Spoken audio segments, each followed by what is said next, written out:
The day Clyde Bristol drove the last nail into the porch railing, he stepped back to look at what 7 years of sweat and solitude had built. And that was precisely the moment the wagon came rolling down the long red dirt road toward his land. It was the spring of 1878, deep in the Texas hill country, where the cedar trees smelled like rain, even when there hadn't been any, and the sky went on forever in all 4 directions like a promise that nobody had made but everybody believed. Clyde was 31 years old that April, broad-shouldered and sun-darkened, with calloused hands that told the story of every fence post and every stone foundation he had ever wrestled into place. He had come to this land when he was 24 with $43, a mule named Roscoe, a hammer, and an idea so large it scared him sometimes when he lay in the dark and thought about it too clearly. The idea was simple enough when you said it out loud. Build something real. Build something that would last. Build something worth offering to a life you hadn't met yet. His father had died owning nothing but debt. His mother had worked herself gray and quiet in a boarding house in San Antonio, and she had told Clyde once, only once, her eyes dry because she had already cried everything out years before, that the hardest thing about being poor was not the cold or the hunger, but the way it made you feel like you had nothing worth giving anyone. Clyde had been 19 when she said that, and he had carried the words inside his chest like a coal that never quite went cold.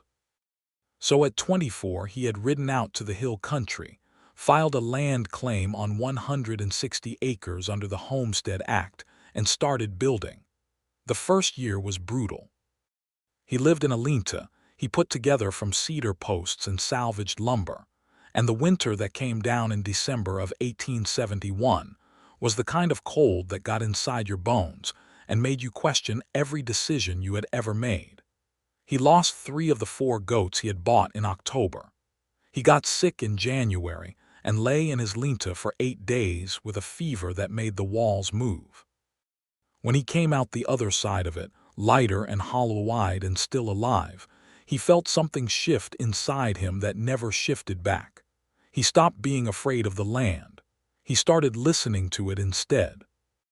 By the end of the 2nd year, he had a proper house frame standing, 2 rooms with real wood floors that he had milled himself from the cedar on his own acreage, and a root cellar cut into the hillside behind the house that kept sweet potatoes and dried beans through even the hardest weather. He had 6 cattle by then, a small herd he had started with 2 animals he traded for in labor, and the beginning of an orchard, 12 peach trees and 8 apple trees planted in a south-facing clearing where the sun held longest. The 3rd year he put in a proper well with a stone coping he laid himself, each stone chosen for how it fit against its neighbor, because he wanted it to be something a person could look at and feel good about. He built a barn that could hold 20 head and enough hay to carry them through winter. He hired one young man from the nearest town, a Mexican boy named Tomás Reyes, who was 16 and strong and serious, and Clyde paid him a fair wage and gave him a room at the end of the barn that was weather-tight and warm, because his mother had taught him by negative example what it felt like when a man who had the power to do right chose not to. Tomás stayed. By the time the 7th year rolled around, Tomás was 23 and had become something closer to a partner than a hired hand, though neither of them used that word out loud.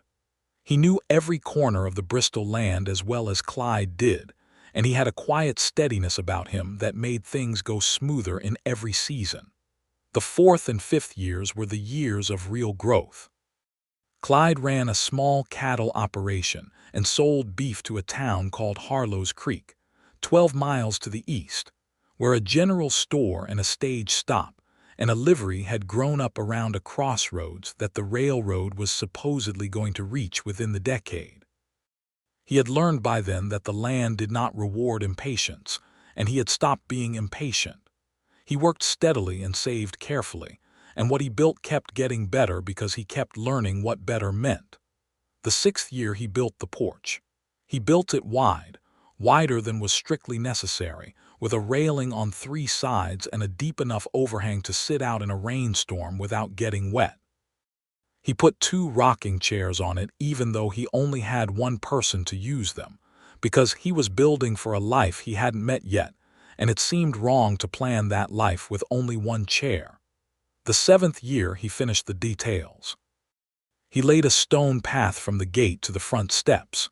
He put glass windows in every room, real glass, not oiled paper, because he wanted whoever came to this house to be able to look out at the land and feel like the land was looking back at them warmly.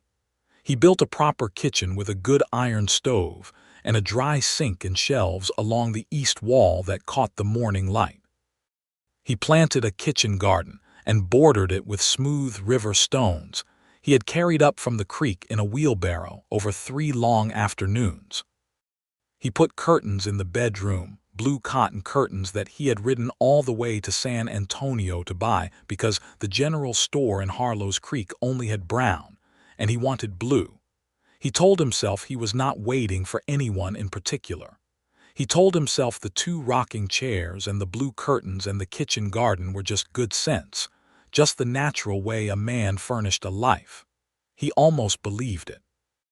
Then, on that April morning in 1878, with the last nail driven and the porch railing solid under his hand, the wagon came down the road. It was a hired rig from Harlow's Creek. He could tell that by the team, 2 bays he recognized from the livery. The driver was old Pete Dunmore, who ran the livery and hired out wagons to travelers coming off the stage. And sitting on the bench beside Pete, straight-backed, and looking out at the land with an expression that Clyde could not quite read from 100 yards away, was a woman. She had dark hair pinned up under a practical traveling hat, and she wore a dark blue dress that had seen better days but was clean and neatly mended, and she held a carpetbag on her lap with both hands, not gripping it anxiously, but holding it the way a person holds something they have carried a long way and are relieved to be putting down soon. Clyde came down off the porch and walked to the gate. Pete pulled the team to a stop and touched the brim of his hat. "Morning, Clyde. Got a passenger here, says she's got business with you, or thereabouts." The woman looked at Clyde directly. She had dark eyes, steady and clear, and a face that showed she had thought hard about things and come to terms with most of them. She was perhaps 26, 27. There was no timidity in the way she looked at him, but no aggression either. Just a kind of honest directness that made something in Clyde's chest go very still. "Mr. Bristol," she said, "my name is Edna Atwood. I wrote you a letter 3 weeks ago. I'm not entirely sure you received it, because the mail between here and Galveston is unreliable, but I came anyway. I hope that isn't a great imposition." Clyde thought about the letter that had arrived 10 days ago, the one he had read 4 times and then folded and put in the top drawer of the bureau beside his bed, the one he had not yet answered because he did not know what to say. He had put a notice in a Galveston newspaper at the urging of his friend Reverend Hutchings in Harlow's Creek, who had told him plainly that a man living alone on good land with 2 rocking chairs and blue curtains was a man who needed to stop being so stubborn about asking for what he wanted. The notice had said simply that a landowner in the Texas Hill Country, 31 years of age, sober and hardworking, sought the acquaintance of a woman of good character with a view toward matrimony, and that any woman interested in frontier life and honest work should inquire by letter. He had received 11 letters. He had answered 9 of them with a polite decline, because they had felt wrong in ways he couldn't always articulate. He had been in the middle of figuring out how to answer the 10th and 11th when the 10th writer had apparently decided not to wait for his answer and had arrived in person. "I received it," Clyde said. Edna Atwood looked at him steadily. And I was writing my reply." "What did it say?" He looked at her for a long moment. Pete Dunmore had the good sense to study the horizon with great interest. "It said I'd like to meet you," Clyde said. Something that was almost a smile moved across Edna Atwood's face. "Well," she said, "here I am." He helped her down from the wagon. Her hand was small, but her grip was firm, and when her feet touched his land, she looked around at it in a slow, careful way, the way a person looks at something they are trying to understand truly and not just see on the surface. Clyde paid Pete for the fare, and Pete touched his hat again and turned the team around and rolled away up the road without another word, the way a man does when he recognizes that he is leaving something important behind him. Clyde picked up Edna's carpetbag. "I'll show you around," he said. "I'd like that," she said. He showed her the barn first because that seemed like the right order, least to most. Tamaz was in there repairing a bridle, and he stood and took his hat off and said good morning. And Edna said good morning back to him, with a natural friendliness that made Tamaz relax his shoulders in a way that Clyde noticed. Then he showed her the well and the root cellar and the kitchen garden. She crouched down beside the garden and looked at the seedlings that were just beginning to push up through the dark soil, tiny green declarations of intent, and she pressed 2 fingers gently into the earth the way someone does when they know about soil. "Good drainage," she said, almost to herself. "I sloped the beds," Clyde said. "Took me a while to figure out the right angle." She stood and looked at him. "You figured it out yourself." "Most things I had to." She nodded as if this confirmed something she had already thought likely. He showed her the house last, and she walked through each room with the same careful attention she had given everything else, touching the window frames, looking up at the ceiling joints, standing in the kitchen and looking at the shelves in the morning light. In the main room, she stopped at the fireplace, which was built from the local limestone and went all the way to the roof, and she put her hand flat on the stone and was quiet for a moment. "You built all of this yourself," she said. It was not quite a question. "With Tamaz the last few years, before that mostly alone." "How long?" 7 years, he said. She took her hand off the stone and turned to look at him, and her expression had changed in a way that he could not precisely name. It was not pity and it was not admiration exactly. It was something closer to recognition, the way you look at a person when you realize they understand something that you thought only you understood. "That is a long time to work toward something alone," she said quietly. "It is," he said, "but I wanted it to be worth something when I offered it." The words came out before he thought about them, and when they were in the air between them, he felt his neck go warm because they were more honest than he had intended to be this early. He was a man who said what he meant, but usually with more time and more space around the words. Edna looked at him for a long moment. The morning light came through the east window and lay across the floor between them in a long, warm stripe. "Mr. Bristol," she said, "I came from Galveston with $41 to my name and a bag with 4 dresses and a set of books and my mother's cast iron skillet. I came because your notice was the only one in that paper that did not describe what a woman ought to be, only what a man was and what he hoped for. I am not going to pretend I am in a position to be selective." She paused. "But I will also not pretend that I would have come to any ranch that answered my letter. I came to this one because something in your notice made me think you were the kind of man who means what he says. And walking through this house, I think you are." Clyde was quiet for a moment. "You said you had a letter answered," he said, "so you wrote back to mine." "I wrote to yours and one other," she said. "The other man never replied. You received my letter and did not answer for 10 days. A woman in my position has to make decisions." She said this without bitterness, simply as fact.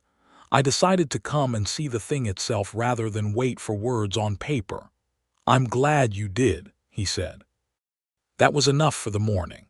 He showed her to the room he had thought of privately as a guest room, though no guest had ever used it. It had a window that looked south toward the orchard, and the blue curtains were on that window too, because he had bought more than he needed in San Antonio, and he had put them on every window in the house against a day that had now arrived. She stood in the doorway of the room and looked at the blue curtains and then looked back at him, and this time she did smile fully, and it changed her face completely. "You put up blue curtains," she said. "They had brown in the store here. I didn't want brown." She shook her head slowly, still smiling, and stepped into the room and set her carpetbag on the chair beside the window. and Clyde went back to the porch and sat in one of the rocking chairs and looked out at his land, and felt something in his chest that he did not have a word for, but that felt very much like the beginning of something. Edna Atwood had been born and raised in Galveston, Texas, the second of 4 children of a ship captain father who was gone more than he was home, and a mother who managed everything in between with a practical efficiency that Edna had inherited, along with her mother's dark eyes and her mother's willingness to look a hard situation straight in the face.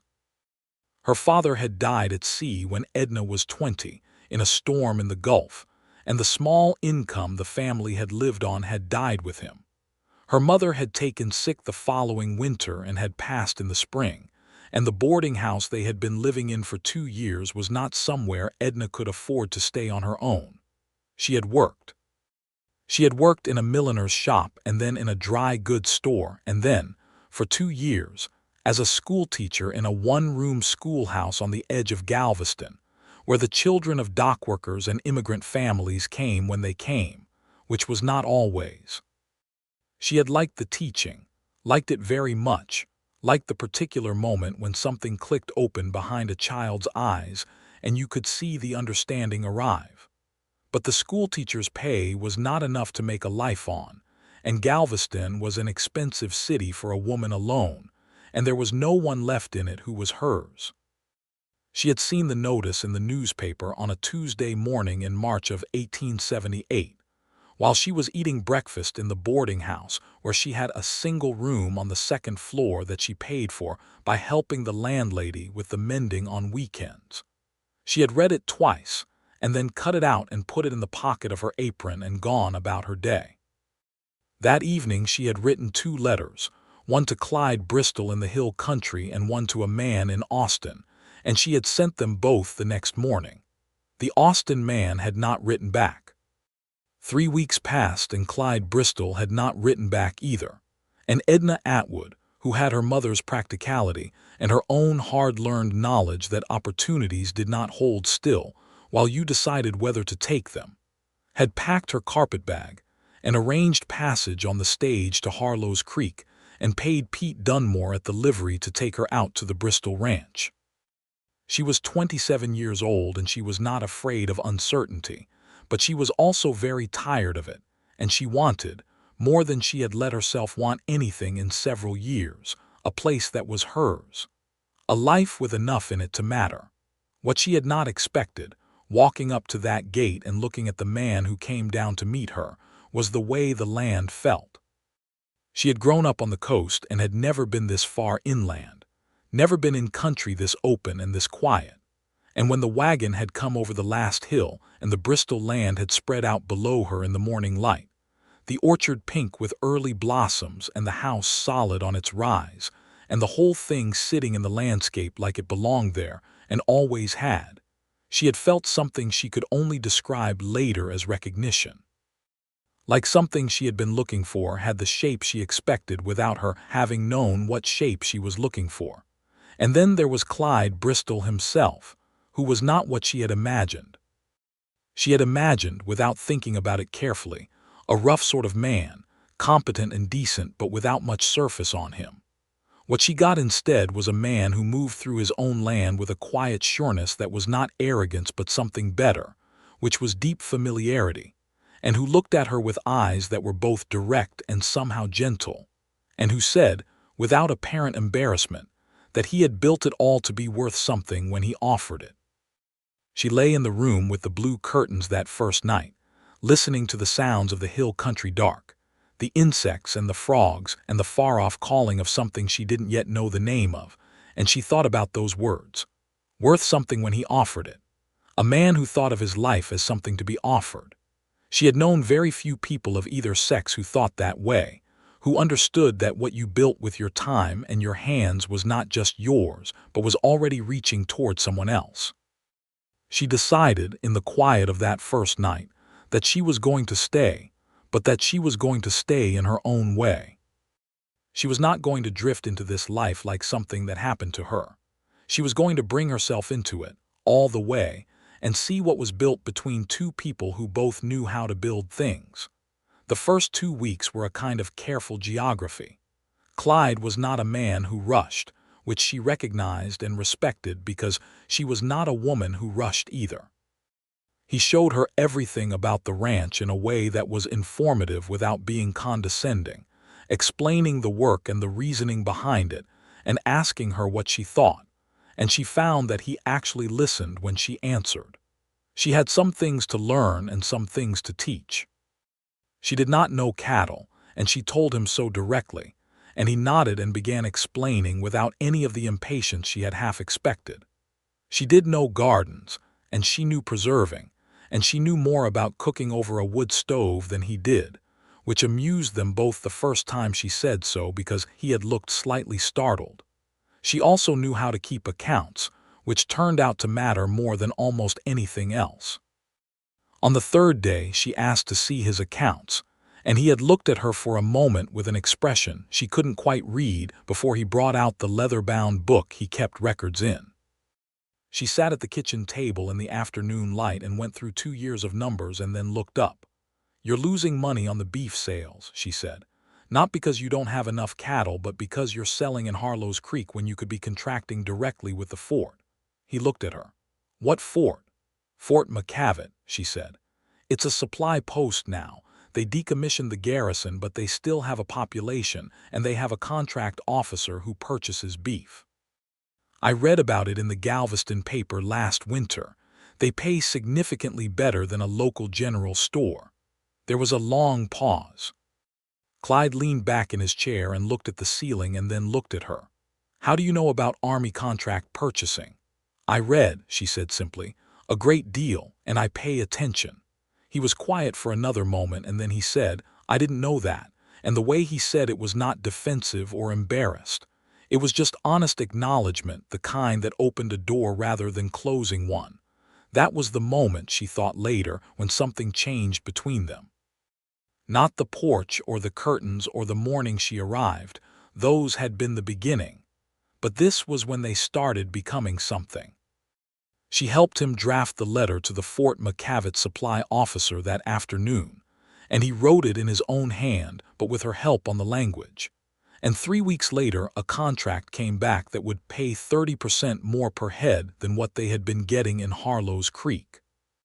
By the end of the first month, Edna had settled into a life she could feel taking shape around her. Not perfectly, not without friction, but genuinely the way a real thing is made, with difficulty and patience, and the occasional completely unplanned moment of grace. The friction came mostly from the things they were both still learning about each other. Clyde was orderly to a degree that occasionally made her want to move something just to see what he would do. And he was, she discovered, not always sure how to say the emotional thing even when he clearly felt it, which led to 2 or 3 conversations that went sideways before they came right again. She, on the other hand, had a directness that sometimes landed harder than she intended, a habit from years of managing alone, and she had to learn to soften the edge of it without losing the substance. The day they had their first real argument was a Thursday in late May. It was about the orchard. She had noticed that the apple trees were losing leaves in a pattern that suggested fire blight, a bacterial disease she had read about in a horticultural almanac she had found among the books left in the guest room by some previous occupant. She had told Clyde, and he had disagreed, not unkindly but definitely, saying the trees looked fine to him, and the browning was just a reaction to the late frost they'd had in early April. She knew she was right. She had looked it up again that morning, just to be certain.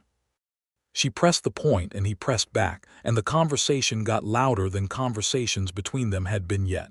And finally she said flatly, "Clyde, those trees are going to lose their blossoms and half their branches if you don't cut out the infected growth now, and I can show you the evidence." He was quiet for a long moment. His jaw was tight. Then he said, "Show me." She took him out to the orchard with the almanac and showed him the photographs and the description, and pointed to the matching patterns on 4 of the trees, and he looked at it all for a long, careful time. Then he put the book down on the fence rail and looked at the trees and then at her. "You're right," he said. He did not say it easily, but he said it clearly, and she understood immediately that it cost him something, not because he was a prideful man in the ugly way, but because he loved this orchard and had tended it for years, and it was hard to have missed something in it. "I'll show you how to cut it out," she said, and she kept her voice even because she did not want to make it worse. "If we do it today, we can probably save 3 of the 4. They spent the afternoon in the orchard with pruning saws, working side by side, and Tamaz came out and helped too, and they saved 3 of the 4 trees. The 4th was too far gone and had to come down, and when it did, Clyde looked at the stump for a moment and then looked away. "Thank you," he said, and he meant both the trees and the other thing, the not making it worse, and she understood both meanings. That evening he made coffee, and they sat on the porch together for the first time in the way the porch was clearly built for, side by side in the 2 rocking chairs, looking out at the land in the long blue dusk, and neither of them said much for a long while, and it was not awkward. It was the comfortable kind of quiet, the kind that only comes between people who are beginning to trust each other. He said finally, "I've been out here a long time by myself." "I know," she said. "I'm not always sure how to have another person around." He paused. "A real person, not Tamaz. Tamaz is easy, but a person who is inside the house, who is part of everything." "You're doing better than you think," she said. He looked at her sideways. "You're not just saying that." "I never just say things," she said. "You should know that about me by now." Something crossed his face that she was beginning to learn to recognize, a kind of warmth that he tried to keep back and usually couldn't quite manage. He looked out at the darkening land. "I thought I needed more time," he said, "before anyone came.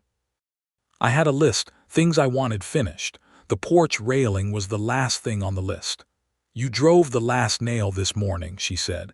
She had seen him from the kitchen window stepping back to look at the railing before Pete's wagon appeared on the road. He turned and looked at her fully. "You saw that? I was making coffee." She paused. "I watched you look at what you'd built, and I thought, before I knew anything about you or this place, that you looked like a man who had just finished something very long and didn't know what to do next." He held her gaze. "And what do I look like now?"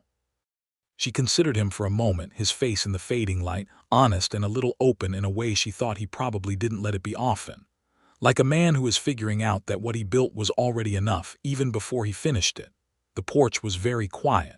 A nighthawk called somewhere out over the cedar. He said quietly, "I thought it had to be perfect before it was worth offering."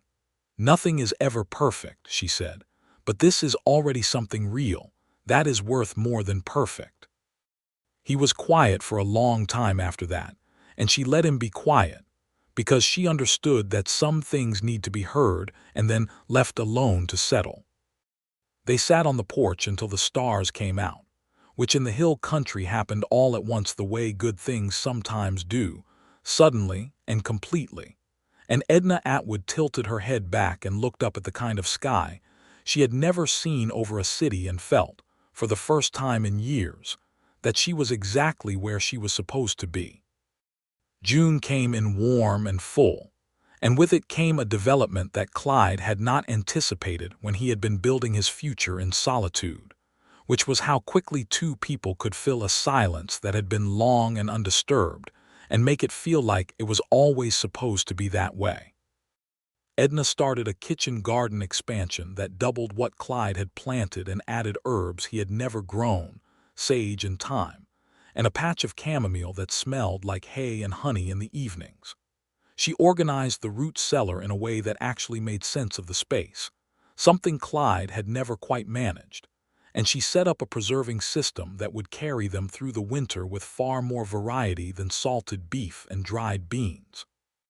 She also, within 2 weeks of arriving, had identified 3 improvements to the ranch's operation that Clyde had not considered, all of which turned out to be correct, and she had proposed them in a way that was direct but not combative, laying them out plainly as observations rather than criticisms, giving him room to disagree. And he had disagreed with one of them, and they had talked it through, and he had been right about that one, and she had told him so without hesitation. He started to understand, in June, that he was in the presence of a person who was genuinely his equal, which was not something he had thought about concretely when he had placed the notice in the paper. He had thought about partnership in the practical sense, someone to share the labor and the life, and he had thought about it in the romantic sense, without being fully able to picture what that looked like. He had not thought about it in the sense of meeting someone whose mind was as interesting as everything else about her, and the discovery of it was doing something to him that he was aware of happening without quite being able to stop or control. He caught himself, on a Tuesday morning in the middle of June, standing in the kitchen doorway watching her write a letter at the kitchen table, the morning light on her face and her dark hair coming slightly loose from its pins the way it always did by mid-morning, and she was frowning at the paper in the way she frowned when she was thinking hard, and the whole image of it went through him with a force that was entirely surprising and entirely clear. He was in love with her. He had not planned to be in love with her this fast. He had thought, in his careful, deliberate way, that it would take longer, that there would be a gradual building towards something. But here it was, arriving without announcement the way she herself had arrived, while he was still in the middle of figuring out if he was ready for it. He said nothing. He went about his morning. He spent an hour that afternoon splitting firewood with considerably more energy than the task required. Tamaz, who was sharp and saw most things, found him at the woodpile and stood watching him for a while and then said, in his measured way, "You are going to run out of wood to split if you keep that up." Clyde drove the axe into the block and stood up straight. "I have a lot of wood that needs splitting." "You split enough last week to last until December," Tamaz said. He was quiet for a moment. "Is a good person, Clyde. I know that. And she is not going to be here waiting forever if you do not figure out what you are doing." Clyde looked at him. Tamaz looked back with the calm patience he always had, the patience of someone who had seen a great deal in 23 years and had decided to take most of it in stride. "How long have you known?" Clyde asked. "Since the second morning," Tamaz said. "You brought her coffee before she asked for it. You never bring anyone coffee without being asked." Clyde picked up another log and set it on the block and looked at it. "She came here under a certain understanding," he said. "I don't want to push." "There is a difference," Tamaz said, "between being respectful and being cowardly." He left Clyde with that and went back to the barn, and Clyde split 2 more logs and then put the axe down and walked to the edge of the property, where the cedar gave way to open grassland, and stood for a while looking out at the distance and having an honest conversation with himself. He was a man who had spent 7 years building something because he wanted to have something worth offering. He had offered the land and the house and the life. He had not yet offered himself, not clearly, not in the way that required something back. And Tamaz was right, and Clyde knew it, that there was a point at which patience stopped being a virtue and started being a way of avoiding the thing that scared you. What scared him was simple. He had never been this far in before. He had built things and tended things, but he had not opened himself to another person in any real way since he was a young man, and that had gone wrong in a way that had taken a long time to heal. He was not afraid of Edna. He was afraid of the weight of wanting something that much and having it be uncertain. He went back to the house at supper time, and they ate together as they had every evening since she arrived, at the kitchen table, and afterward he poured 2 cups of coffee and they took them to the porch as they had been doing, because the porch had become theirs in a way that neither of them had formally decided. He said, "I want to tell you something." She looked at him over her cup. The sun was going down through the cedars and the light was the color of peach skin. "All right," she said. "I placed that notice in the paper because Reverend Hutchings told me I was being stubborn about something. And I was. I had this idea that everything had to be finished before it was worth anything to anyone." He stopped and looked at his hands around the coffee cup. "But I think the real reason I was waiting was that I was afraid I wouldn't know what to do with the thing I was building for once I had it." She was listening, not moving, not filling the silence, just listening in the real way that she had, that made you feel like what you were saying mattered. "You arrived," he said, "and nothing has been what I expected, and I mean that in the best way. You are more than I knew how to plan for." He looked up at her. "I am not asking you for an answer to anything right now. I just wanted you to know that what I feel about having you here is not simple or small, in case that matters." The last light moved across her face. She looked at him for a long, quiet moment, and then she set her coffee cup on the railing and turned toward him fully. "Clyde," she said, "I came to this ranch because I was practical and I needed a life. That part is true, but I have stayed in this kitchen and in this garden and on this porch because of you, not because of the land. Because you are the kind of man who puts up blue curtains for someone he hasn't met yet, and argues back when he thinks he's right, and says he's sorry without waiting to be asked." She paused. "That is not a simple or small thing to me either." He put his own cup down on the railing beside hers. The evening air smelled like cedar and the first hints of honeysuckle from somewhere near the garden. He looked at her for a long moment, all the years of careful waiting dissolving into this specific present, this porch, this woman. "I'm not finished figuring out how to do this," he said quietly. "Neither am I," she said, "but I think we are both smart enough to figure it out together." He reached over and took her hand where it rested on the arm of the rocking chair. She did not pull away. Her fingers laced through his with a naturalness that made the years of solitude feel very far away, like something that had happened in another country. He held her hand, and they watched the stars come out, and it was both the simplest thing that had happened to him and the largest. He asked her properly on a Sunday in July, after church in Harlow's Creek, standing by the wagon in the shade of the livery, because it was too hot in the full sun, and neither of them were people who made ceremonies into theater. He had a ring.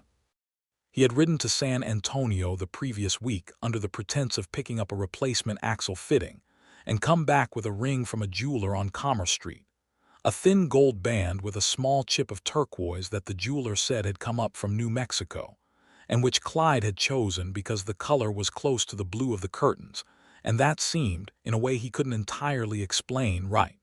He said, "I would like very much for you to marry me, Edna, if you are willing." She looked at the ring and then at him, and he saw something in her eyes that he had not seen there before, something softened and open in a way that she usually kept carefully managed. "Yes," she said. "I am willing." He put the ring on her finger and she looked at it for a moment in the dappled shade, turning her hand slightly so the turquoise caught the light. Then she looked up at him and there was that full smile, the one that changed everything. He kissed her then, for the first time, there in the livery shade on a Sunday in July, and it was quiet and warm and entirely itself. Reverend Hutchings married them 3 weeks later in the small church in Harlow's Creek, on a Saturday afternoon when the heat had broken slightly, and there was an actual breeze coming through the open windows. Tamaz stood beside Clyde. The woman who ran the general store, a cheerful widow named Mrs.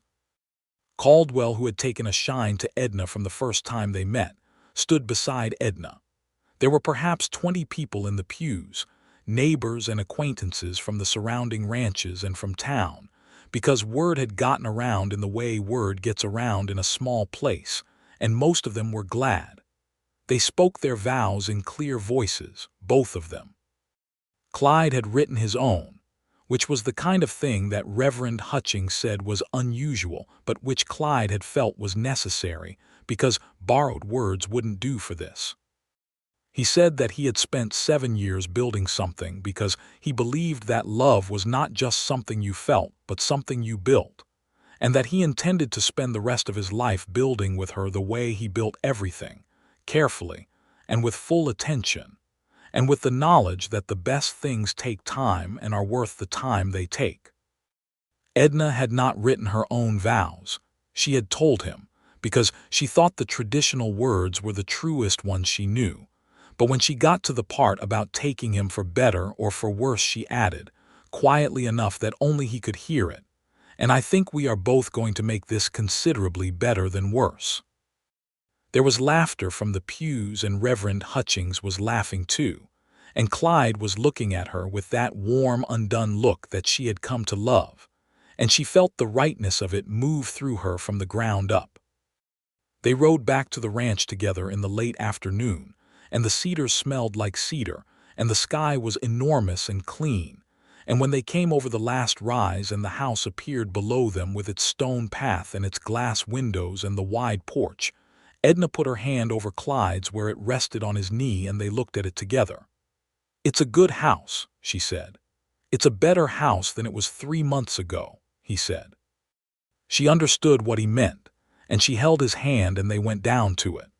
The first year of their marriage had the texture that first years have, which is to say it was full of the continuous process of two complete people learning to be something that was both of them and also neither of them alone. There were good stretches and rough stretches, and a Wednesday in October when they had an argument about something so small that neither of them could fully remember what it had been about by Thursday, and a November evening when he came in from a day that had gone badly wrong. A fence line down and cattle in the neighbor's crops, and a full afternoon of difficult conversation. And she had supper waiting and sat across from him, and listened to the whole account without trying to fix it until he had said all of it. And then helped him think through the next day's plan. And he had looked at her across the kitchen table with a feeling that had no name in the English language, but that was very real. She had started teaching again, twice a week, in Harlow's Creek, because Mrs. Caldwell had told her that the woman who was running the school was leaving to be married and moving to Houston, and there were 30 children with no teacher, and Edna had said she would come. Clyde had driven her the first day, and waited on the bench outside the schoolhouse reading a 2-week-old newspaper, while she stood in front of 30 children of various sizes, and began the slow, beautiful work of helping them understand things. He drove her every Tuesday and Thursday after that, rain or shine, for 2 years, until they got a second horse that she could use herself and she started making the trip alone. He always watched her ride out in the mornings from the porch, and she always turned once at the top of the rise and lifted her hand, and he always lifted his back, and it was not a grand gesture but it was theirs. In the spring of 1879, a year into their marriage, Edna became pregnant, and when she told Clyde on a May evening on the porch, his face did something she had never seen it do before, which was go entirely unguarded. No careful management, no holding things in check. Just open astonishment and happiness, raw and real. He reached across and put both hands on her face and said, "Are you well? Are you all right?" "I'm perfectly well," she said, laughing at the urgency in his hands. "Women have been doing this for considerably longer than ranching." "That's not funny," he said, but he was smiling, eyes bright. "It is a little bit funny," she said. He held her hands and looked at her with all the seriousness of a man who has spent his adult life building things that matter and has just understood that he is about to build something new, and said, "I will do everything I can." "I know you will," she said. "That has never been in question." Their son was born in December of 1879, on a cold, clear night when the stars were very bright, and the hill country was as quiet as it ever got. Tamaz rode to fetch the midwife from Harlow's Creek and came back with Mrs. Brennan, who was stout and competent and had delivered half the children in the county, and she went into the bedroom, and Clyde stood in the main room by the fire for 4 hours in a state that was somewhere between very still and quietly terrified. When the cry came, high and furious and absolutely alive, he put his hand over his mouth and stood there for a moment, and then Mrs. Brennan called him in. The boy was red and small and outraged, as newborns are, and Edna was holding him with an expression that was tired and entirely present, and unlike anything else Clyde had ever seen on her face. She looked up at him when he came in. "Come and see your son," she said. He came and sat on the edge of the bed and looked at this creature who had arrived so recently and who was already, in some way he could not fully explain, familiar. The boy had a shock of dark hair and very serious eyebrows that Clyde suspected would be a permanent feature. "He looks like he has opinions," Clyde said. "He does," Edna said. "He expressed them loudly throughout. We're going to get along fine." They named him James, after no one in particular, because they both agreed it was a name that stood on its own and would fit whatever kind of man he turned out to be. James Bristol was, from the beginning, a child who kept his parents busy in the best possible way. He was curious and physical, and took to the ranch life the way some children take to water, naturally and with great enthusiasm. By the time he could walk, he was following Tamaz around the barn with an expression of profound concentration, and Tamaz bore this attention with the patience of a man who secretly found it delightful. The ranch grew in those years. The Fort McCavitt contract held, and Clyde expanded the herd carefully and well. They built a second barn in 1881. Tamaz took on 2 helpers of his own, brothers from a family in Harlow's Creek named the Garcias, good workers who became part of the life of the place in the way that people do when they are treated fairly and given real work. There were hard times too, because there always are. The drought of 1882 was punishing, and they lost a third of the herd and spent a long, tense summer managing water and praying for rain. And when the rain finally came in September, they stood together on the porch and watched it fall without saying anything, because there was nothing that needed to be said. That same year in March, Edna lost a pregnancy in the early months, quietly and without drama, and Clyde sat beside her in the bedroom afterward and held her hand and said nothing for a long time because there was nothing adequate to say. And she had told him once that the hardest thing was not the grief, but the way people filled it up with words when what you needed was simply someone who was willing to stay in it with you. So he stayed. He held her hand and stayed. She was all right.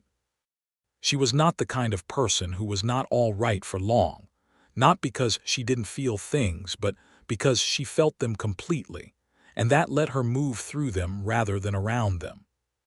By summer she was in the garden and in the classroom and on the porch herself again, fully present, which was her particular gift, and one he had come to depend on in ways he was not always able to articulate. In 1883 she became pregnant again, and this time the pregnancy held from the first month to the last, and in January of 1884 they had a daughter. Clyde was in the room this time, because Edna had said she wanted him there, and Mrs. Brennan, now something of a family institution, had raised no objection. The girl came into the world with considerably less outrage than her brother had and more of an air of careful observation, and she was very small and very serious and had Edna's dark eyes from the first moment. They named her Ruth. James, who was 4 and had been told approximately 1,000 times by various adults that he was going to have a brother or sister and had not had a strong opinion about this either way, looked at Ruth in Edna's arms for a long, careful moment and then said, "She is very small." "She will get bigger," Edna told him. James considered this. "All right," he said, with the tone of a person giving reasonable terms, and that was that. Ruth did get bigger.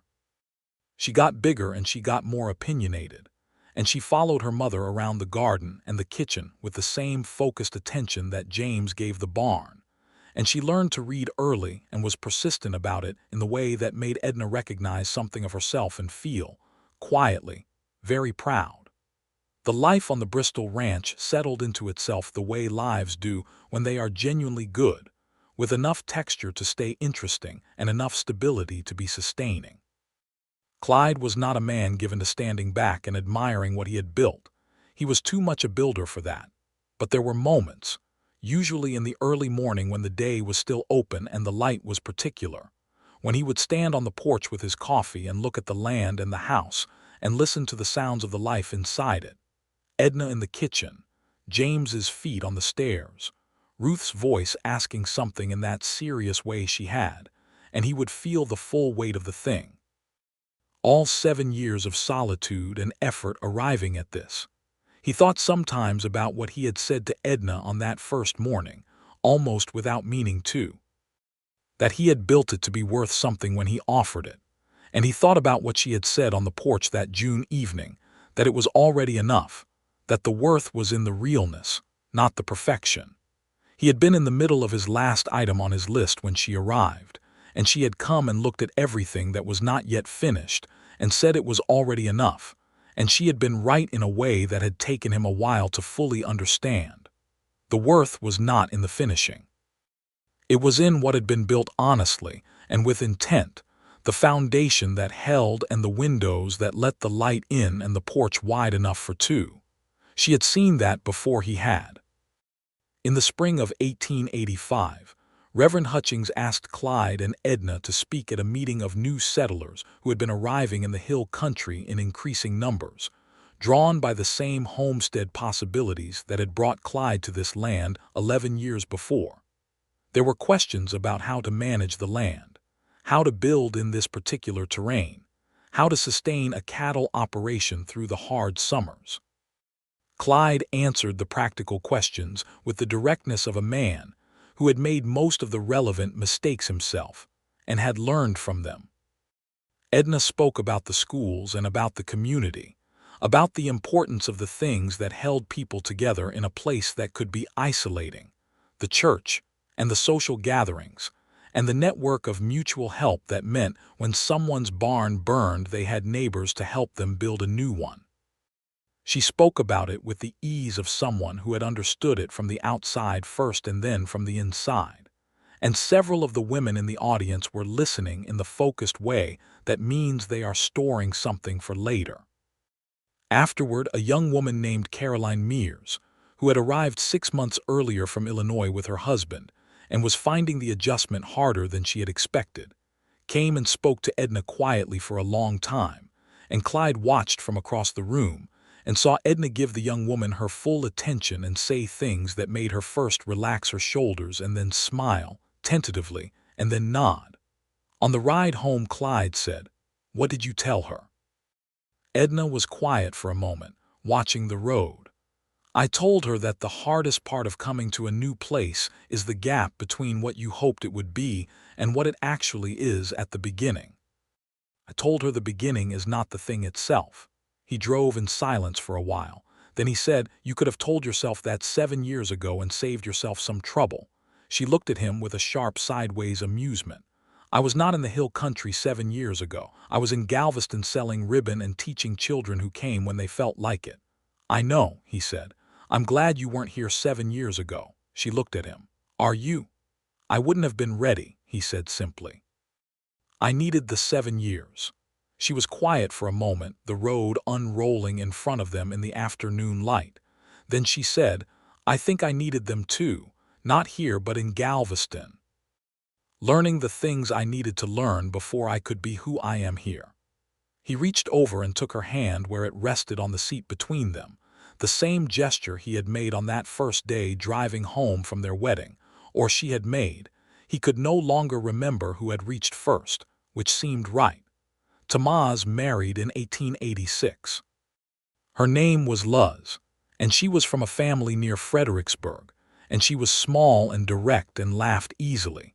And Edna liked her within the first hour, and Clyde liked her within the first 10 minutes because she looked at Tamaz the way you want the person who has worked beside you for 15 years to be looked at. They built Tamaz and Luz a proper house on the east corner of the property, because Clyde had known for 2 years that it was going to happen and had been getting the materials together. And when he told Tamaz about it, the two men stood in the barn for a moment without saying anything because they had been working together long enough that some things didn't need words. The house went up over the course of a spring and summer, with Clyde and Tamaz and the Garcia brothers all working on it, and Edna and Luz and Mrs. Caldwell from town and several other women from the surrounding area who had come to help with the furnishings and the curtains. And the day it was finished, there was a gathering on the porch of the big house that went on into the evening with food and music. Because there was a man from 3 ranches over who played the fiddle with great enthusiasm if limited precision, and everyone was very willing to overlook the limitation. James, who was 6 by then, danced with a seriousness that made everyone who watched him try not to smile. Ruth, who was 2.5, sat on Edna's lap and watched everything with her large dark eyes and occasionally said things in a private language that only she and James fully understood. In the summer of 1887, James started school in Harlow's Creek, and Edna drove him in on Tuesday and Thursday mornings and left him with the current schoolteacher, a young man named Mr. Alvarez who had come from San Antonio and was good at the work.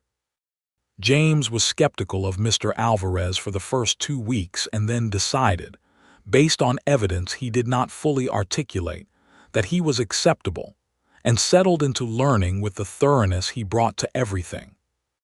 Ruth was going to start in 2 years, and she was already counting. In the fall of 1887, something happened that had been building for years without Clyde quite seeing it coming. The ranch had grown enough that it was no longer a question of whether they were solvent, but of what they were going to do next. The cattle operation was stable and profitable. The orchard was producing well, the 3 trees that had survived the blight still bearing each year, and the replacement tree Clyde had planted where the 4th had been cut down was now producing its first real crop. The kitchen garden produced far more than they needed, and Edna had been selling the surplus through Mrs. Caldwell's store for 2 years. The question was land. There was a parcel to the south, 120 acres that had been claimed and then abandoned when the man who claimed it had gone broke in the drought years and gone back east, and it had been sitting idle for 3 years. Clyde wanted it.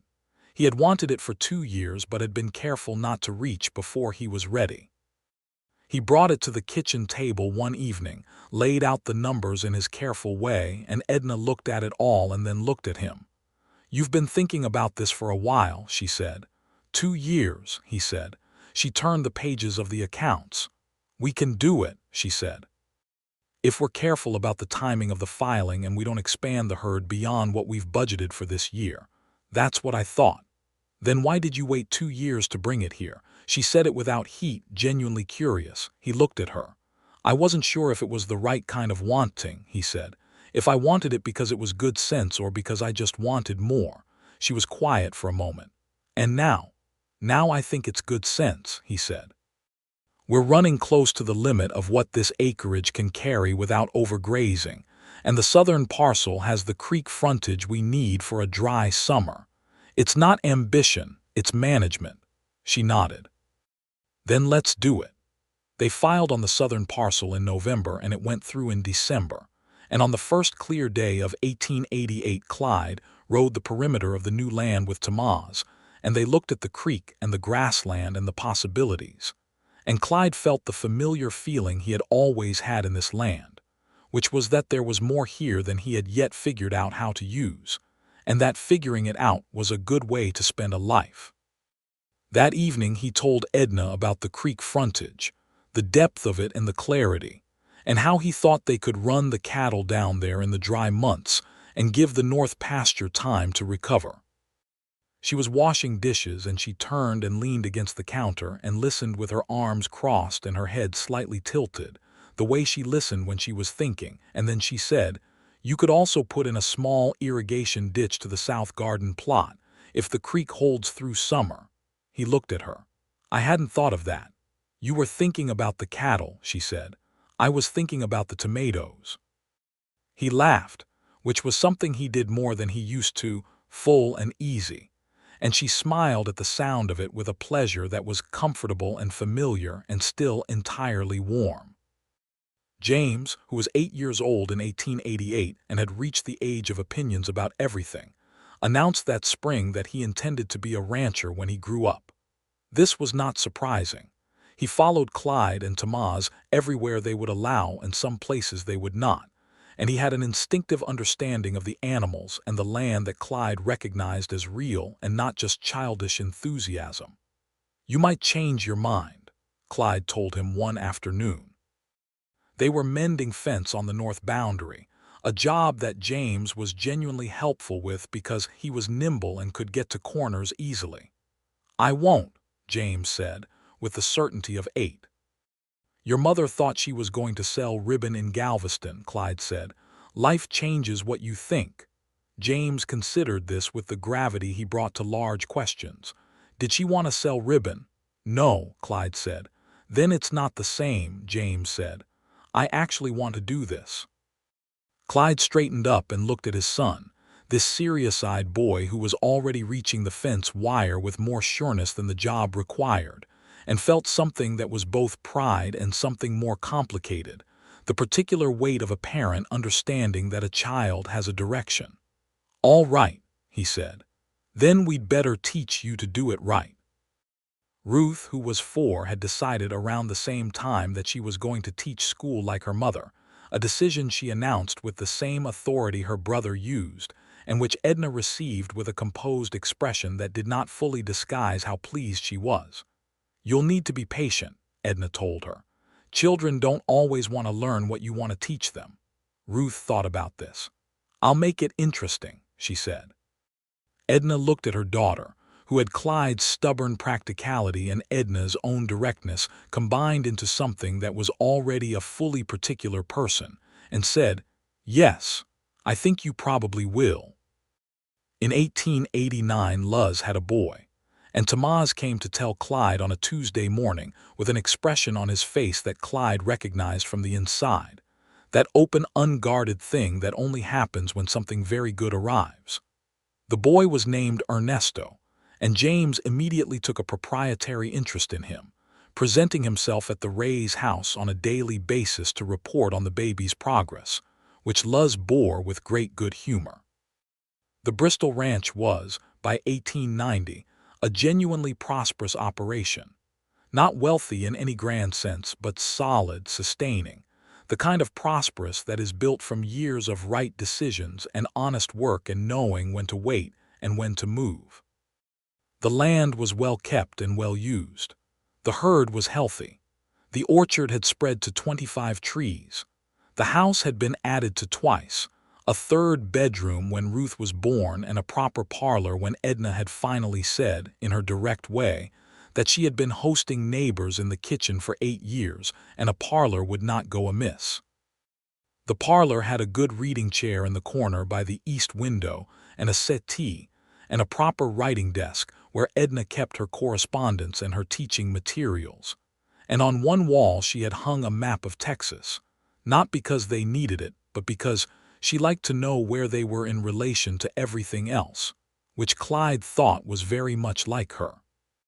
He had put a shelf on the wall beside the parlor door, and on it he had placed, without ceremony, the hammer he had used to drive the first nail into the first board of the original house, back in 1871. Edna had noticed it there a week after he put it up and had looked at it for a moment and then looked at him, and he had shrugged slightly, not embarrassed but wanting to give her the option of the story, and she had said simply, "That's the right place for it," and that was that. In the summer of 1890, Reverend Hutchings retired, and the small church in Harlow's Creek brought in a young minister from Dallas who was 25 and enthusiastic, and still had the round, surprised look of a man who expects the world to be what he was taught it was and keeps encountering evidence that it is more complicated. Clyde and Edna both liked him, in different ways. Clyde liked him because he worked hard and didn't pretend to know things he didn't know. Edna liked him because he asked good questions and listened to the answers. His name was Reverend Cole, and he came out to the ranch one afternoon in September because he had heard there was a family that had built something worth seeing, and he was trying to understand the community he had arrived in. Edna gave him coffee and Clyde showed him around, and he walked through the orchard and looked at the cattle and came back to the porch and sat in one of the rocking chairs. There were 4 of them now, and said, with the genuine curiosity of a man actually asking rather than making conversation, "How did you do all this?"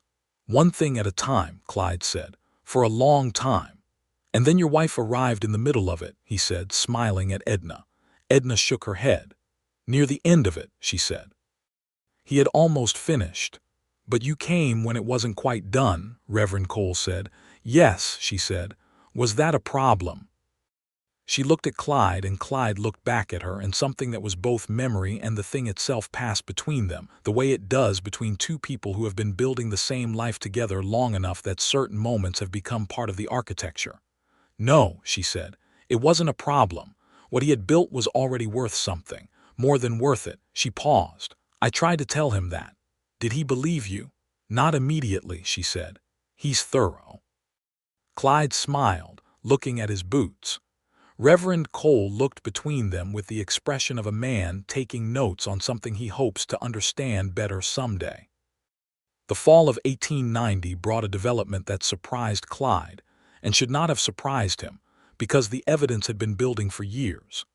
James, who was 10 and had been helping with the cattle management in an increasingly real way, came to his father one evening and said he had noticed that the herd was developing a respiratory illness in the lower pasture that he thought was related to the standing water near the south fence after the autumn rains. Clyde looked at him for a moment. "What makes you think so?" "Because the 3 animals that have been showing it spend the most time in that corner," James said, "and because I looked it up in the veterinary almanac that Mrs. Cole has in the church library, the one from 1887, and the description matches." Clyde took James and Tamaz to the lower pasture, and they looked at the standing water situation, and James was right, and Clyde spent the next week regrading that corner of the pasture with Tamaz and the Garcia brothers, and the illness cleared within a month. He told Edna that evening, and she listened and then said, "He is going to be very good."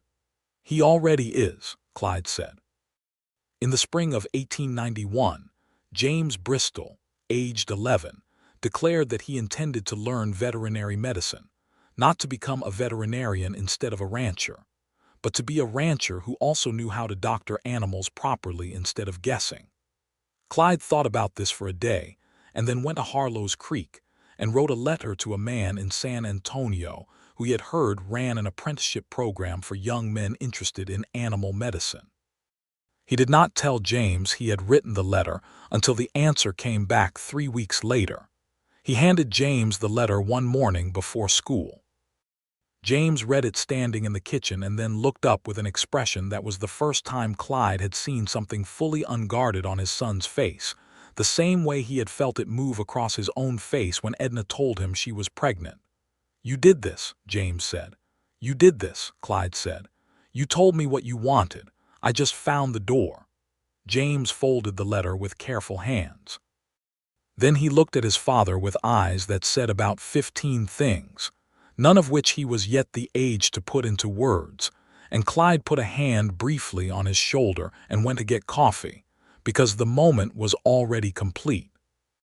Ruth, who was 7 and had been listening from the doorway with great attention, came into the kitchen and said, "When I am old enough to want something, will you also find the door?" Edna looked up from the stove. "We will absolutely find the door," she said. "Good," Ruth said, and went back to her breakfast. The years moved. James went to San Antonio for 2 summers and learned what he went to learn, and came back each time with more knowledge and more questions, which Clyde thought was the right proportion. By 15, he was managing more of the cattle operation than Tamaz in some respects, not because Tamaz was stepping back, but because James was simply stepping up, and the balance of it worked. Ruth grew into herself the way Edna had thought she would, with a particular stubbornness and brightness that made school not just something she attended, but something she excelled at with genuine pleasure. She read everything she could get access to, which in Harlow's Creek was less than she would have liked, and more than most of her classmates thought necessary. She was already, at 10, talking about whether there was a way to get more books into the school, which Edna heard with a pleasure she had the sense to keep at a reasonable volume so as not to make Ruth self-conscious. Tamaz and Luz had 2 more children after Ernesto, a girl named Maria and then another boy named Felipe, and the Ray's house on the east corner became a warm and busy place that James and Ruth moved through freely, because the children had all grown up together in the easy way of children who share a world. In the winter of 1893, Edna's younger sister, who had married and moved to Dallas, wrote to say that their last surviving aunt in Galveston had passed, and that Galveston was selling the family's last effects. Edna was quiet for a day after that letter, and Clyde did not push but stayed close, and that evening she sat on the porch in the cold and he brought out 2 blankets and sat beside her. "She was the last one who knew me before any of this," Edna said, meaning the aunt.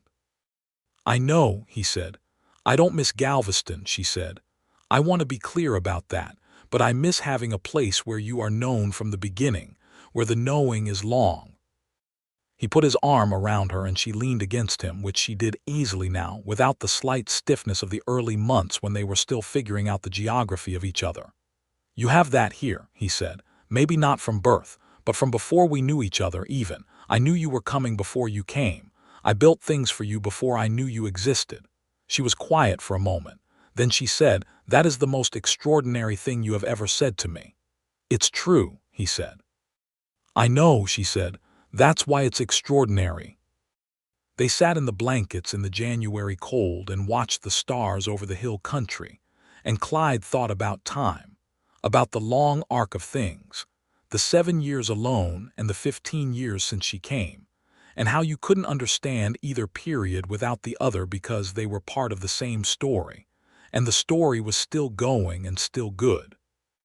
In 1895, James was 15 and already talking with Clyde about the next 5 years of the ranch in the way that two partners talk, with mutual respect and genuine negotiation. He had grown into a tall, serious young man who looked more like Clyde than Edna, and had inherited enough of both of them to be formidable, which was exactly right. Ruth was 11 and had organized, through a combination of persuasion and sheer persistence, a small lending library in Harlow's Creek, 27 books that had come from 5 different households who donated them at her request after she had written them each a letter, in her careful 11-year-old hand, explaining why a lending library would be beneficial to the community, and citing 3 examples from other frontier towns where similar efforts had improved literacy rates.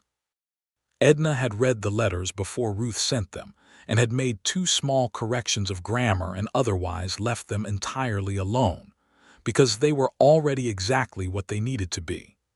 By 1898, the Bristol Ranch was 27 years old from the day Clyde had driven his first nail into the first board of the lean-to, though only he kept count of that. The house was solid and warm and full, the land was well managed and productive, and Clyde Bristol was 51 years old, which surprised him occasionally because it did not feel like what he had expected 51 to feel like. His hair had gone gray at the temples, and there were lines in his face that hadn't been there before, and his knee ached in cold weather in a way that Edna had strong opinions about, mostly involving him sitting still more and carrying less, advice he took selectively. Edna was 47, which she took entirely in stride in the way she took most things, directly and without complaint, noting the changes the years made and adapting to them with the practical flexibility that had been her greatest quality from the beginning. She was, if anything, more herself than she had been at 27, the way some people are, the years stripping away the unnecessary and leaving the essential more clearly visible. She still taught on Tuesdays and Thursdays, though the school in Harlow's Creek had grown and now had 3 teachers, and her role was increasingly as a kind of informal advisor to the younger teachers who came through and found the frontier school harder than what they had trained for. She was direct with them and honest, and they invariably both dreaded and valued her feedback in equal measure, which she thought was about right. Clyde and Edna sat on the porch one evening in the summer of 1898, just the 2 of them in the wide evening, the 4 rocking chairs now reduced to 2 again, because James had taken his to the small house he was building on the north end of the property, and Ruth had taken hers inside to the parlor. The evening smelled like cedar and the orchard, which was in full fruit, and the land was as beautiful as it had been on the first morning she saw it, more beautiful actually because she knew it now, every corner and season, and knowing something true makes it more beautiful, not less. "What are you thinking?" she asked him. He was quiet for a moment in the way he was sometimes quiet, not the disengaged quiet of a man not listening but the engaged quiet of a man following a thought to its end. "I'm thinking about the first morning you came," he said, "when Pete Dunmore pulled up in that wagon and you were sitting up there like you had absolutely made up your mind about something." "I had," she said. "I know," he said. "I could see it. It scared me a little, she laughed softly. You never said that. It would have been a strange thing to lead with, he said. She looked at the land in the evening light. What scared you about it? That you had made up your mind, he said simply. That you were real and decided, and the thing I had built all those years toward was suddenly actually there, looking at me with very clear eyes, and I had to be as real as the years of building had made me, or I would not be worth it. She looked at him. His face was as familiar to her now as her own, more familiar in some ways because she looked at him more, and in the evening light the gray at his temples and the lines of the years were just him, just the shape that time had made of the person she loved. You were worth it, she said, from the first morning. You told me, he said. I wasn't sure I believed you yet. When did you believe me? He thought about this with the seriousness he brought to honest questions. The afternoon you showed me the fire blight in the orchard, he said. When you said you would show me how to cut it out, and you kept your voice even because you didn't want to make it worse. That was when I believed you. She remembered that afternoon, the heat and the smell of the cut cedar and the sound of the saws, and how she had wanted so badly to be right and to not make it about being right, and how he had said you're right with a difficulty that told her he was genuinely trying. We have been very good for each other, she said. Yes, he said. We have. He reached across the space between the chairs and took her hand the way he had done on the porch that first June evening, and she laced her fingers through his the way she had always done, and they sat in the summer evening looking out at the land that they had built together over 20 years, the two of them, and Tomás and James and Ruth and the Garcia brothers, and the people who had come and gone from this place, and left something of themselves behind in every fence line and every planted row. James came up to the porch an hour later, having come from the north end of the property where his house was taking shape, and he sat on the top step and leaned against the post, and they talked about the fall plan for the herd and the question of whether to put in a proper loading chute near the south fence. And Clyde said his piece, and James said his piece, and they agreed on the chute without much friction, because they had been talking through decisions for years, and they had learned each other's rhythms. Ruth came the following Sunday with 3 of the books from the lending library, because she had decided 2 of them needed repair, and one needed to be read by her mother. And she sat in the parlor with Edna for 2 hours talking about the story, and then went home at dusk on her own horse, which she rode with her mother's straight back and her own particular sureness. Ernesto Reyes, who was 9, had developed an attachment to James in the way that younger boys attach to older boys who treat them with respect, and he spent most afternoons in James's orbit, being useful with tools and being taught things with the same patience that Clyde had once extended to a 16-year-old Tomás. The circle of it, Clyde thought on a morning in the late summer of 1898, was not something he could have planned for. You built a thing, and the thing grew, and the growing was not just what you had built, but what it made possible for other people to build, and those things grew too, and the whole of it was more than any one person's intention. He was standing on the porch with his coffee when Edna came out and stood beside him, and followed his look out across the land, and he thought about all the mornings he had stood here alone, looking out at what he was building and toward the life he was building it for, and how the difference between then and now was not that the land had changed or the house had changed, though both had, but that he was not alone anymore in the looking. That there was someone standing beside him who knew this land and this life from the inside, who was as fully a part of it as he was, who had made it hers in every genuine sense. "It's a good morning," Edna said. "It is," he said. She leaned her shoulder against his briefly, a small familiar gesture that she had been making for 20 years, and he felt it with the same quality of attention that he had felt the first time she touched his hand, which was the particular gift of a life built honestly, that the things that mattered kept their weight. "I was thinking," she said, "that we should have everyone for Sunday supper, Tomás and Luz and the children. James, it's been 3 weeks since we all sat down together." "I'll tell Tomás this morning," he said. "Ruth will come on her own," she said. "She always does," he nodded. He put his arm around her in the morning light, on the porch he had built in the 6th year of his solitude with a railing wide enough for 2 people to stand at and look out, and she leaned into it with the comfort of a woman who is exactly where she has chosen to be. The Sunday supper was loud and warm and long, the way good ones are. Tomás and Luz came with Ernesto and Maria and Felipe, and James came from his house with the look of a man who has been working hard and is glad to stop for an evening. And Ruth arrived on horseback at dusk, with a jar of preserves she had made, and a look of satisfaction that meant she had spent the afternoon being useful and knowing it.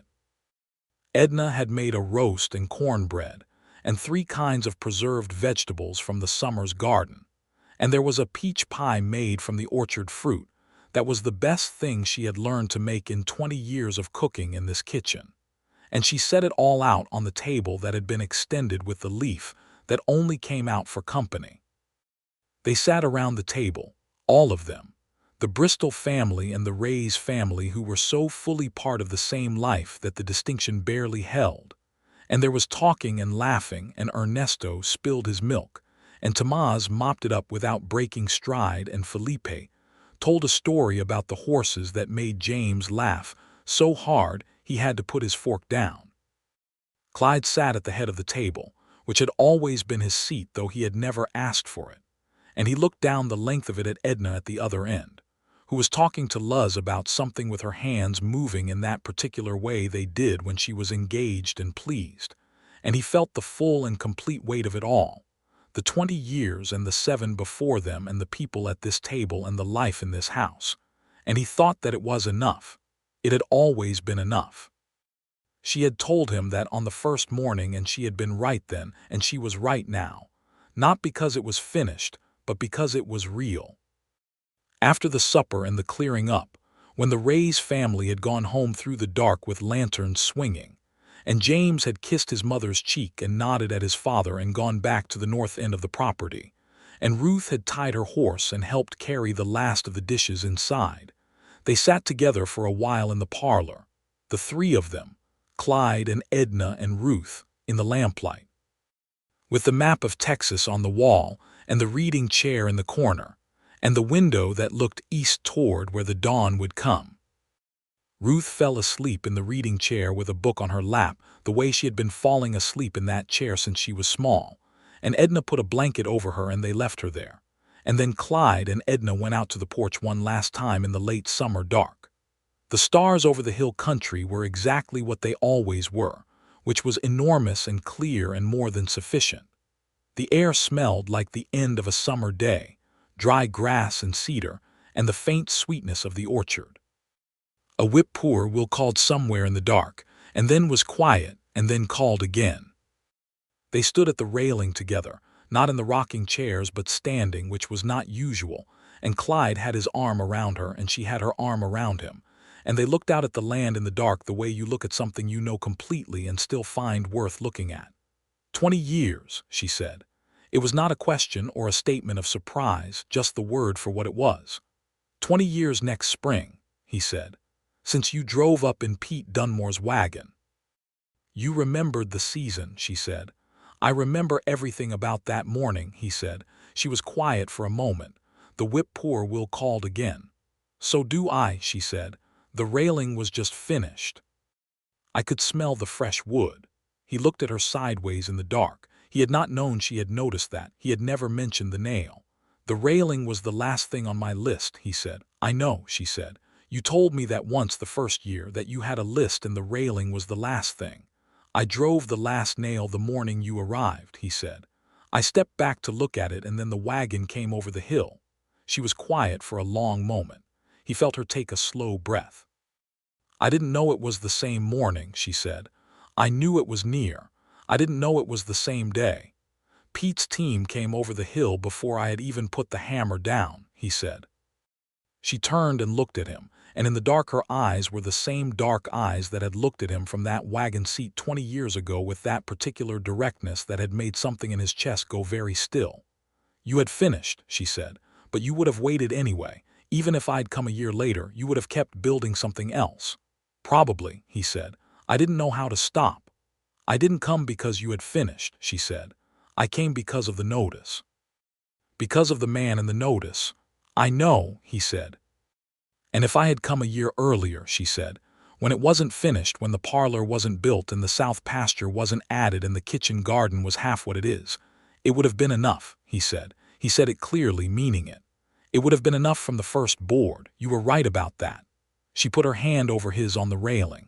Her ring caught a little of the starlight, the gold thin now with 20 years of wear, but still there, still hers. We both built it, she said. Everything after I came, we built together, you know that. I know, he said, that's the best part. They stood at the railing for a long time, in the hill country dark, in the summer that would become fall, and then the winter of their 20th year, and then the spring beyond it, which would bring what springs bring, which is always something new and always something continuing. The land around them was quiet and full of the kind of presence that land has when it has been well kept and genuinely loved, when the people on it have given it their real attention and their honest work and their long faithfulness. Inside the house, Ruth slept in the reading chair with a blanket over her and a book on her lap. Up the road on the east corner, Tamaz and Luz's house was dark and warm. On the north end of the property, James's house had a light in one window where he was still awake, probably reading the veterinary journals he had been getting by post from San Antonio for 2 years. The porch held the two of them, as it had always been built to do. Clyde Bristol, 51 years old, rancher and builder who had spent 7 years alone in this country building a life he could honestly offer, stood at the railing he had finished on the morning she arrived and thought that all of it, every year, every stone and board and fence post and long solitary winter, had been exactly right, not because it had made him perfect or made the place perfect, but because it had made him ready to build with her, which was the only building that had ever truly mattered. Edna Atwood Bristol, 47 years old, teacher and gardener and partner, and the woman who had arrived in Pete Dunmore's wagon with a carpetbag and $41, and the clear eyes of someone who had decided to choose her life, rather than let it choose her, stood beside him with her hand over his and thought about the word enough, about how she had said it to him on a June evening 20 years ago when they were still figuring each other out, and how it had taken him a while to believe it, and how everything that had come after was the proof. It had been enough. The house with the glass windows and the blue curtains and the wide porch. The land with the orchard and the creek and the good dark soil of the kitchen garden. The life they had made in this place. The children and the friends and the work and the supper table and the porch evenings and the arguments that went sideways and came right again, and the mornings that were ordinary and the mornings that were not. It had been enough before she arrived. And everything since had been more than enough, had been, in fact, the whole thing, the life they had built together where the 7 years alone and the 20 years together were not separate stories but one story, still going, still good, the ending not yet written because they were still in it, still building, which was exactly as it should be.